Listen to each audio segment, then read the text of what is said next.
In less than 12 months' time, I will turn 40 years old. So in the run-up to this landmark birthday, I've been embarking on a series of challenges in order to eliminate bad behaviours and try out good new behaviours 1 week at a time. This is how I've been getting on.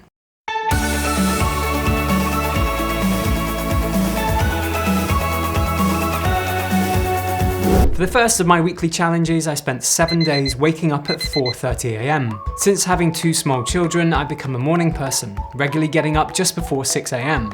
I never used to be this way, but I find that I'm far more productive in the morning. For the first couple of days of this challenge, there was a novelty in getting up so early and something very satisfying about completing 4 hours of work before 8:30 in the morning.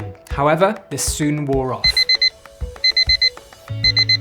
Waking up early in the morning all comes down to motivation. I did enjoy this first weekly challenge, and since then, I've implemented one super early start per week, usually on a Thursday. For my second weekly challenge, I set out to conquer my crippling addiction to Diet Coke.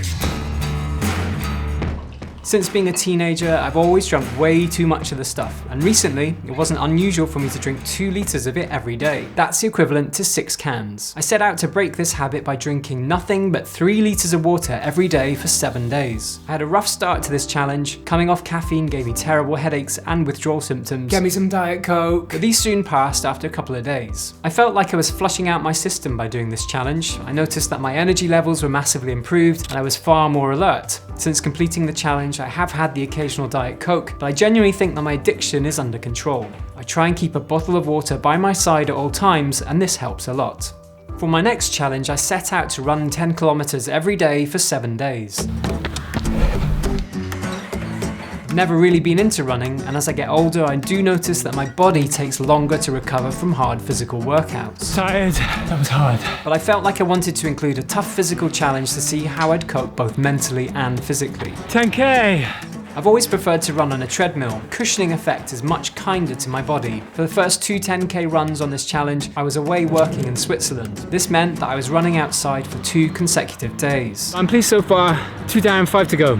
By day 3, I was feeling quite sore and I was worried that I'd have to abandon the challenge. But after getting through the hottest run ever on the treadmill, So hot in there. I sensed that I was almost at the halfway mark. On day 4, I was saved by the arrival of a small Amazon package. Compression tights. These made a huge difference, and for the first time I felt confident that I could complete the challenge. For serious runners, running 70 kilometers in a week is no great achievement, but for someone who doesn't do a lot of running, this was the most satisfying of my weekly challenges to complete. Also, it made me realize that my willpower was a lot stronger than I thought it was.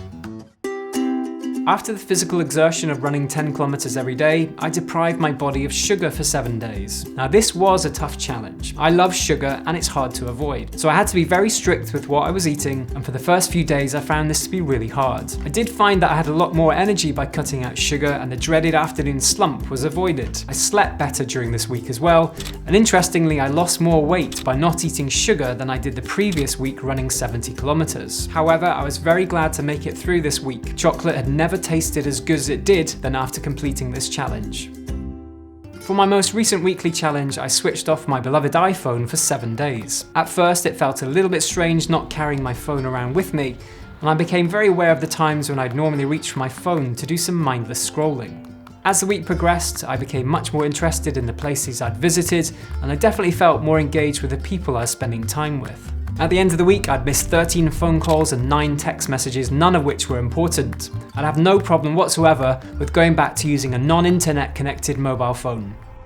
So after 5 weeks of challenges, I can say that I definitely feel I'm making positive steps to change my life. I'm much more disciplined now about when I go to sleep and when I get up. My Diet Coke addiction is under control. I've started running more and I get a lot more exercise now. I'm far more conscious of the amount of sugar I'm consuming, and I'm doing less mindless scrolling on my phone and switching it off when I'm looking after my 2 boys. Ultimately, I'm starting to feel happier as well. Doing these challenges for a week seems to be the perfect amount of time. 7 days is long enough to make it a challenge, but not so long that it feels unbearable. Accountability plays a huge role in completing any challenge. The nature of making these vlogs means that I'm accountable to anyone who's watching them, and that is a big motivating factor when the going gets tough. If you're trying to complete a challenge, making yourself accountable to a friend or a family member will make it much harder to quit. If you've got any suggestions for challenges you'd like to see me take on, please leave a comment. In the meantime, you can follow my progress on these channels, and I'll be back very soon for more weekly challenges.